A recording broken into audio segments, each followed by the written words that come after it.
Hey guys, this is Dr. Hub. In case you haven't subscribed, please do subscribe. This is a concise, well-crafted summary and it highlights only the important keywords. Tuberculosis. So this is a CNS infection. There is the conglomerate lesions. Conglomerate lesions are seen. And this is with a ring enhancing pattern. Then comes the presence of the basal exudates.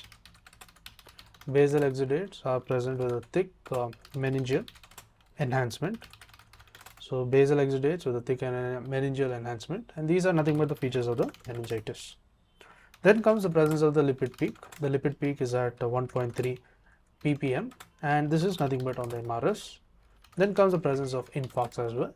Infarcts are due to the blockage of the small artery blockage, and there is also the presence of the hydrocephalus. To learn and grow daily like this, please do subscribe.